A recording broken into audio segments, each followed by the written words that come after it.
Eu saúdo a amada igreja com a graça e a paz do nosso Senhor Jesus Cristo. Amém? Satisfação estar com os irmãos. Agradeço a oportunidade concedida pelo nosso pastor José Wellington Bezerra da Costa, bem como dos irmãos que fazem parte da liderança deste profícuo trabalho, também na pessoa do pastor Eduardo, por quem recebemos esse convite, que se trata de uma honra e um privilégio poder falar da palavra do Senhor. Aproveitando que nós estamos de pé, vou pedir a gentileza que você abra a sua Bíblia comigo, no Evangelho de João, Evangelho de Jesus Cristo, segundo escreveu João, no capítulo de número 4, e nós vamos fazer a leitura do verso de número 4 até o versículo de número 29.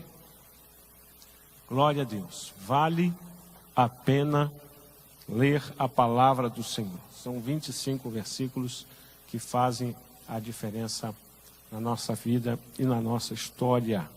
Glória a Deus. Os irmãos acharam? Amém? Diz assim a preciosa palavra do Senhor nesta versão. E era-lhe necessário passar por Samaria. Chegou a uma cidade samaritana chamada Sicar, perto das terras que Jacó dera a seu filho José. Estava ali a fonte de Jacó. E Jesus, cansado da viagem, assentou-se junto à fonte. Era quase meio-dia. Vindo uma mulher samaritana tirar água, Jesus lhe disse: dá-me de beber. Seus discípulos tinham ido à cidade comprar comida. Disse-lhe a mulher samaritana: como, sendo tu judeu, me pedes de beber a mim, que sou mulher samaritana? Pois os judeus não se dão bem com os samaritanos. Respondeu-lhe Jesus: se conheceras o dom de Deus e quem é o que te pede, dá-me de beber, tu lhe pedirias e ele te daria água viva. Disse-lhe a mulher: Senhor, tu não tens com que tirá-la e o poço é fundo. Onde tens a água viva? És tu maior do que o nosso pai Jacó, que nos deu o poço do qual ele próprio bebeu, e bem como seus filhos e o seu gado? Respondeu Jesus: todo aquele que beber desta água tornará a ter sede, mas aquele que beber da água que eu lhe der, nunca mais terá sede. Deveras, a água que eu lhe der, se fará nele uma fonte de água que jorre para a vida eterna. Disse-lhe a mulher: Senhor, dá-me dessa água, para que eu não mais tenha sede, nem precise vir aqui tirá-la. Disse-lhe Jesus: vai, chama o teu marido e volte aqui. Respondeu ela: não tenho marido. Disse-lhe Jesus: tem razão em dizer que não tens marido, pois já tiveste 5 maridos, e o que agora tens não é teu marido. Isto disseste com verdade. Disse-lhe a mulher: Senhor, vejo que és profeta. Nossos pais adoraram neste monte, mas vós, os judeus, dizeis que é em Jerusalém o lugar onde se deve adorar.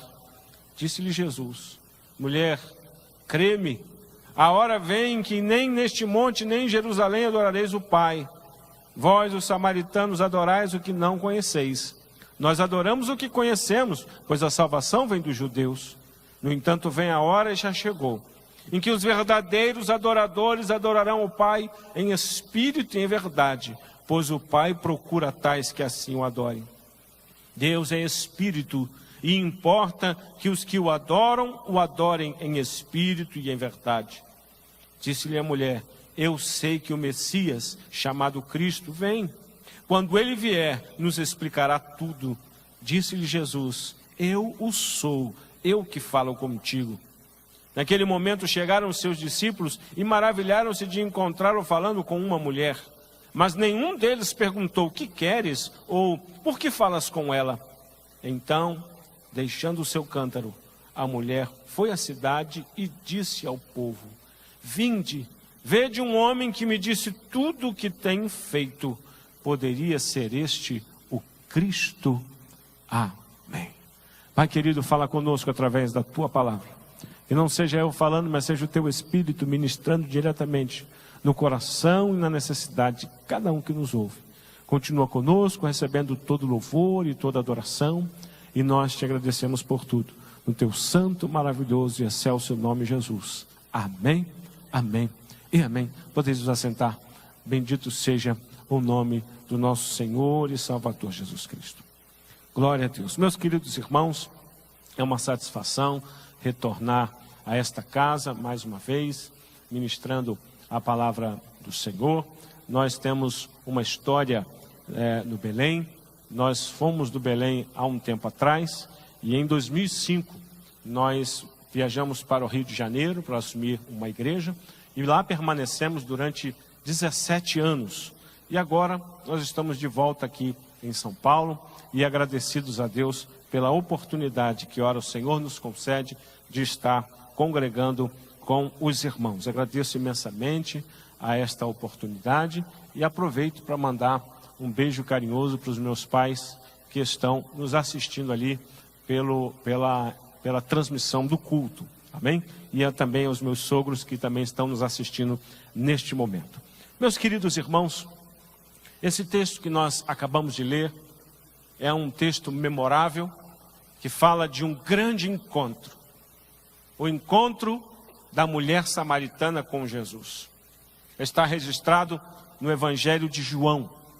O Evangelho de João é um evangelho diferenciado.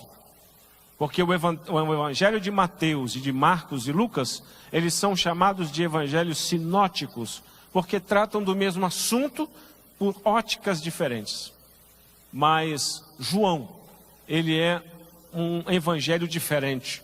Enquanto os outros evangelhos falam de muitos milagres, João relata poucos milagres, mas cada um dos milagres que João relata, ele tem um objetivo, ele tem um propósito de revelar a pessoa de Jesus Cristo, o nosso Senhor.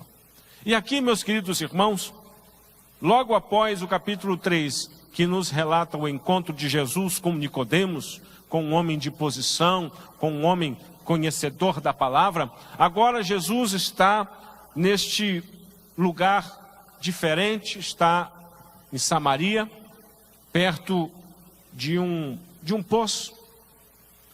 E o momento, meus queridos irmãos, era um momento diferente, porque era quase meio-dia, e as mulheres da cidade já haviam ido buscar água para executar as suas atividades. Está Jesus ali, naquele poço, e de repente uma mulher chega, fora de hora, fora do momento, fora do horário, para pegar água. E quando aquela mulher vai pegar a água, Jesus se dirige a ela. Jesus começa a conversar com esta mulher.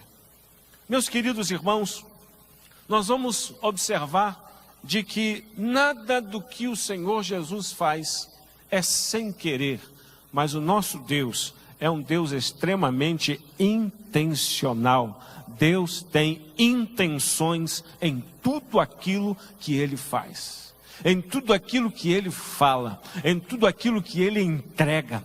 Até o silêncio de Deus é intencional, porque até o silêncio de Deus nos ensina, nos dirige. Muitas vezes o silêncio de Deus nos prova, e quando nos prova nos faz crescer, para que nós possamos continuar adorando e glorificando a Ele. Meus queridos irmãos, essa mulher, ela vai neste horário diferente, por um motivo. Ela não queria encontrar as pessoas da cidade. É uma pessoa que possui anseios, aflições, angústias. Ela vive dilemas, porque de alguma forma o texto nos mostra que esta mulher tem sede. Mas não é uma sede comum, esta mulher tem sede de Deus. Ela tem sede de Deus, meus queridos irmãos.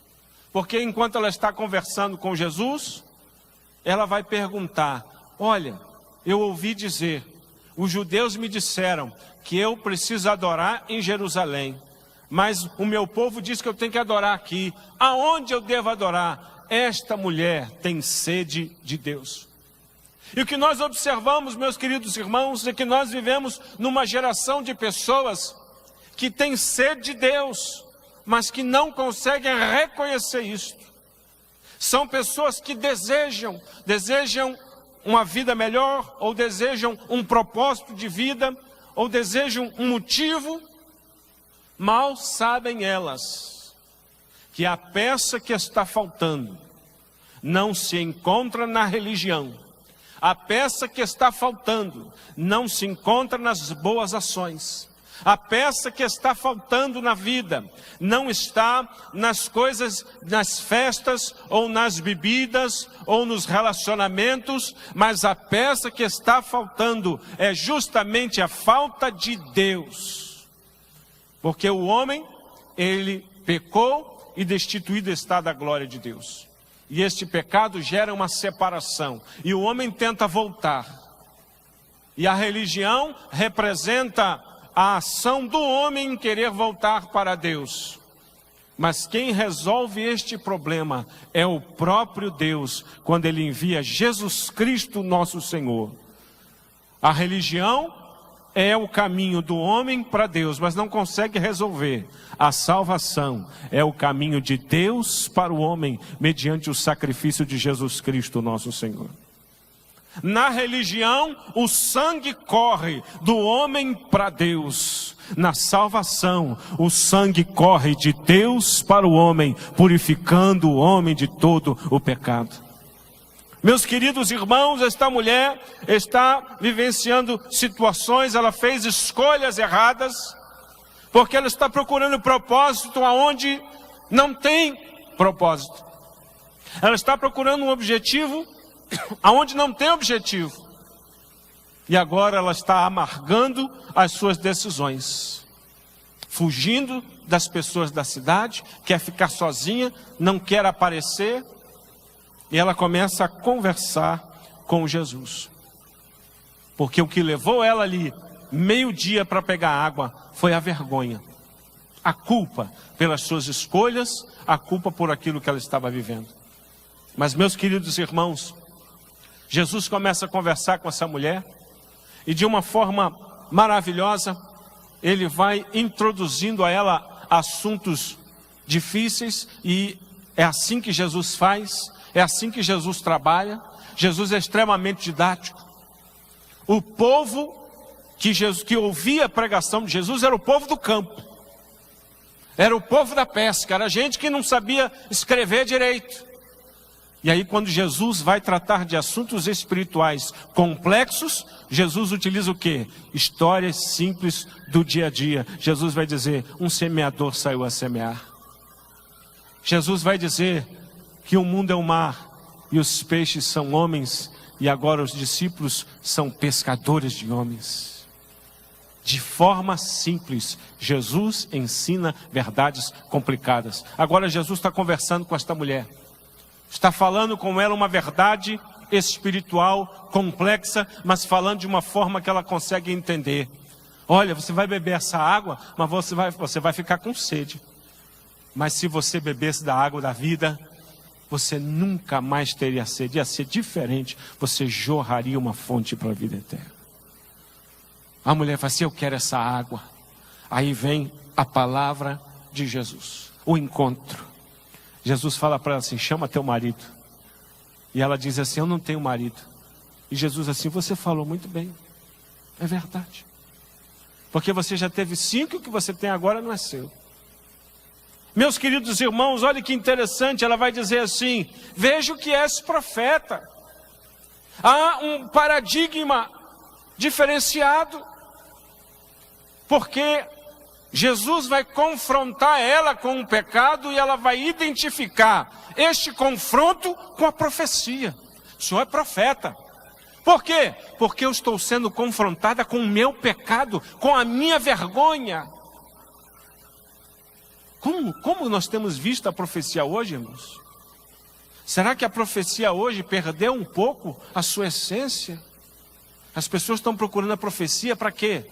Para saber o que fazer.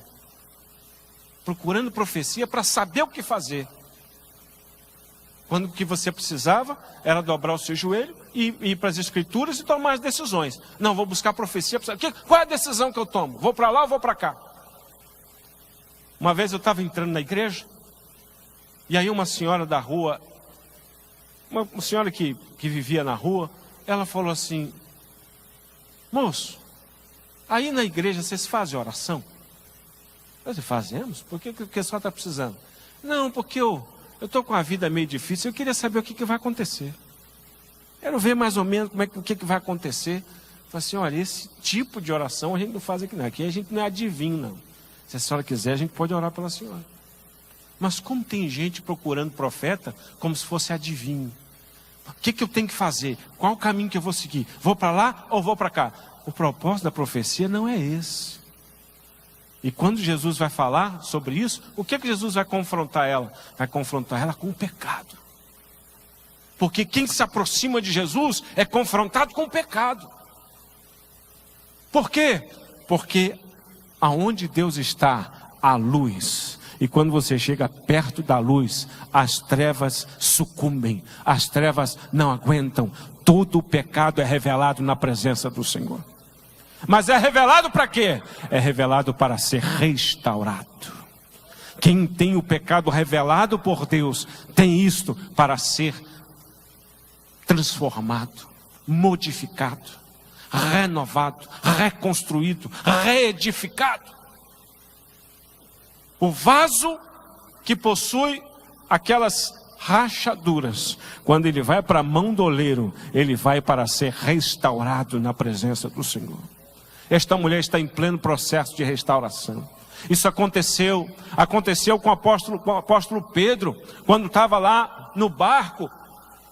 Pedro no barco, uma noite difícil de pesca, nada aconteceu. E Jesus pregando e o povo chegando. De repente Jesus pede um barco emprestado, o barco de Pedro. Se me empresta o barco aqui que o povo está chegando, eles vão me empurrar para a água. Me leva para a água para poder ensinar o povo. Vai lá, Pedro, uma noite inteira de trabalho perdido. Está com Jesus dentro do barco. E Jesus está aqui pregando. Aí daqui a pouco Jesus olha para eles e fala assim: joga a rede. Assim: Senhor, trabalhamos a noite toda, não pegamos nada, mas pela tua palavra lançaremos a rede. Ele lança a rede e o peixe vem. Parecia que o peixe estava esperando a rede jogar, para ele poder entrar na rede. Aí Pedro é confrontado com o seu pecado. Pedro, daquele jeitão dele, fala assim: Senhor, afasta-te de mim, porque eu sou um homem pecador. Mas quem chega perto de Jesus nunca vai embora destruído. Quem chega perto de Jesus vai embora renovado. Não, Pedro, você agora será um pescador de homens. Meus queridos irmãos, esta mulher tem esse encontro com Jesus. Ela é confrontada com o pecado. E agora Jesus faz uma declaração. A declaração de que Deus está procurando verdadeiros adoradores. E quando a Bíblia fala de verdadeiros adoradores, é porque existem os falsos adoradores. Existem aqueles que querem aparecer, existem aqueles que querem se apresentar. E a adoração não é cantar, adorar é viver para agradar a Deus. Você adora em comunidade, mas você também adora individualmente, tomando decisões que alegram o coração do Senhor. Tomando decisões importantes, vivendo a verdade, falando a verdade, fazendo as coisas que Deus se agrada. É assim que nós adoramos a Deus. Não somente com lábios, mas também com a nossa vida. Meus queridos irmãos, Jesus faz esta declaração para esta mulher. E de repente, esta mulher, ela vai-se embora. Os discípulos chegam, ela vai embora. Mas existe aqui algo nesse texto, meus queridos irmãos, que salta aos olhos, que diz assim: então, deixando o seu cântaro, a mulher foi à cidade. Então, deixando o seu cântaro. A mulher ia com o cântaro. E ela foi pesada. Mas agora que ela tem um encontro com Jesus, o peso fica e ela vai embora leve. O peso da vergonha ficou aos pés de Jesus.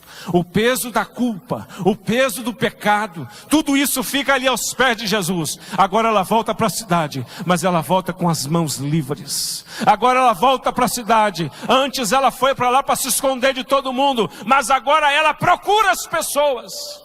Agora ela vai até as pessoas, porque ela está livre daquele peso, da culpa, da vergonha. E agora ela é portadora de uma mensagem. E aí quando ela encontra as pessoas, ela tem a mesma mensagem. Ela diz assim: eu tive um encontro com Jesus, eu encontrei o Messias, ele me disse de tudo o que tenho feito, eu deixei a minha vergonha lá, e vamos lá agora ver e conhecer a Jesus. E meus queridos irmãos, a cidade foi até lá, e eles disseram para ela: olha, nós ouvimos você falar, que você conheceu o Messias, mas agora nós tivemos essa experiência. Verdadeiramente Jesus é o Messias, é o escolhido do Senhor. Meus queridos irmãos, esta mulher, ela se torna uma missionária, porque ela teve um encontro com Jesus. Meus queridos irmãos, que coisa importante. Porque não basta você vir à igreja, não basta você sair da sua casa, não basta você colocar o seu computador, o seu celular ou a sua televisão para colocar o culto evangélico. Não basta, você tem que ter um encontro com Jesus.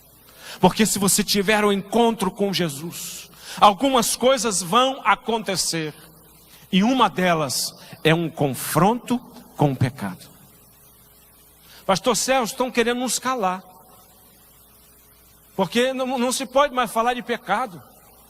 Não, pastor, não fala de pecado não. Senão o povo vai embora. O povo troca de canal, o povo desliga, o povo deixa de vir. E por causa disso, nós estamos ouvindo o quê? Um evangelho maculado. Porque não é um evangelho que confronta. É um evangelho que você você vai vivendo do mesmo jeito. Não tem mudança, não tem alteração, não tem modificação, não tem nada. Infelizmente, nós estamos vivendo esse tempo. O tempo em que dizer que serve a Deus, e note, dizer que serve nem sempre é servir. Porque saber e não fazer ainda não é saber. Tem gente que sabe a Bíblia, mas não executa a Bíblia. Então não sabe ainda. Tem um conhecimento intelectual. Mas a palavra de Deus, meus queridos irmãos, ela não traz apenas algo intelectual. Ela é uma espada de 2 gumes. A espada de 2 gumes, ela era usada por um soldado de uma forma assim muito eficaz. Porque o que ele fazia? Ele ia na cabeça e ia no coração. Eram os 2 pontos vitais. Cabeça e coração. A Bíblia é assim. Ela tem que estar na sua cabeça, mas ela tem que descer para o seu coração. Porque assim ela muda as suas atitudes. Ela muda o seu jeito de decidir, o seu jeito de fazer as coisas. Meus queridos irmãos, nós estamos vivendo esse tempo em que as pessoas estão com sede, mas elas não sabem de onde que vem essa sede. É aquela falta de Deus. É aquela falta de Deus. Lá desde o princípio, Gênesis 2:7. Quando Deus faz o homem, Deus assopra o fôlego de vida na narina do homem. Deus assopra o fôlego de vida. O fôlego estava em Deus. E quando este fôlego sai de Deus, entra no homem e dá ao homem aquilo que o torna diferente de toda a criação. Somente o homem tem espírito. Para quê? Para se relacionar com um Deus que é espírito. Conforme aqui no verso 24, Deus é espírito e importa que os verdadeiros adoradores o adorem em espírito e em verdade. O homem tinha um pedacinho de Deus, chamado espírito. Mas quando o homem peca, este pedaço de Deus fica amortecido. E agora o homem vive de forma carnal. Mas a sede ficou, aquela vontade que ninguém entende. Você conhece pessoas da sua família que têm vontade e procuram de alguma forma religião, boas ações, procuram ouvir uma canção, um hino evangélico, porque de alguma forma aquilo traz alívio, conforto. Mas isso não basta. Você tem que ter um encontro com Jesus. Você tem que ser confrontado com o seu pecado. Você tem que abandonar o seu pecado, para que Jesus possa ter vida em você. Para que aquela realidade de Gálatas seja realidade na sua vida. Não vivo mais eu, mas Cristo vive em mim. Porque esta moça teve um encontro com Jesus. Meus queridos irmãos, eu quero compartilhar com os irmãos uma história que muito me emociona, para que os irmãos possam entender a diferença que faz aquela pessoa que tem um encontro com Cristo. No final da Segunda Guerra, Hitler já estava perdendo a guerra, e ele começou a recrutar crianças e adolescentes para fazer parte do exército. E havia na Alemanha um homem muito rico, com muitos quadros. E mesmo com sua riqueza, este homem não foi capaz de impedir que o seu filho de 14 anos fosse para o exército, para o fronte de batalha na Segunda Guerra. E aconteceu que no meio do campo de batalha, os amigos estavam dentro de uma trincheira e os aliados jogaram uma granada dentro daquela trincheira. E aquele garoto, aquele rapaz, ele tomou uma decisão. Senão, não posso deixar que meus amigos morram. Vou sair correndo. Vou chamar a atenção deles e vocês correm para a floresta e fujam pela vida de vocês. E é isso que ele faz. Ele sai da trincheira correndo. Os aliados começam a atirar, matam o rapaz e os outros conseguiram fugir. Chegaram na Alemanha, sabiam da situação de vida daquele rapaz. Eles vão até um pintor de rua e lá eles entregam uma foto do alistamento do rapaz para aquele pintor de rua fazer um quadro. E aquele pintor faz um quadro, eles levam um quadro na casa do pai daquele garoto e falam assim: olha, nós estamos aqui para agradecer ao Senhor, seu filho nos salvou. O sacrifício deles nos salvou. E nós queremos entregar para o Senhor esse presente. E quando aquele pai abre aquele pacote, ele vê a foto do filho. Uma pintura modesta. E ele se abraça àquela foto, chora com os rapazes, despede os rapazes, vai para casa e coloca aquele quadro num lugar de destaque. E todos os dias ele ficava sentado ali, olhando para o quadro e chorando. E o jardineiro desse senhor, ele observava tudo isso. E aconteceu que esse senhor morreu e decidiu em testamento leiloar todas as obras caras que ele tinha para a reconstrução da Alemanha. E foi montado um grande leilão. E nesse leilão haviam todas as pessoas, porque aquele homem tinha muitos quadros. Quadros famosos, quadros caríssimos. E começou o leilão. Falei assim: vamos começar aqui com o primeiro quadro. Aí eles colocaram o quadro que o aquele senhor recebeu dos rapazes. O quadro chamava O Filho. Um quadro modesto, feito por um artista de rua desconhecido. Está lá o quadro, O Filho. Vamos começar com o quadro O Filho. Todo mundo falou assim: não, nós queremos os quadros que têm valor. Esse quadro aí para nós não interessa. Aí o pregoeiro falou assim: não, o testamento diz que a gente tem que começar aqui pelo filho. Vamos começar. E começou com o primeiro valor. E foi descendo, foi descendo, foi descendo, foi descendo, foi descendo. Até que chegou a uma quantia mínima, irrisória. Ninguém queria o quadro. E de repente alguém falou assim: não, por esse valor eu consigo comprar. Quem que era? O jardineiro. Esse valor eu consigo comprar. E eu vou comprar e vou dizer para vocês por que eu vou comprar. Porque eu trabalhava na casa desse senhor e eu via ele todos os dias.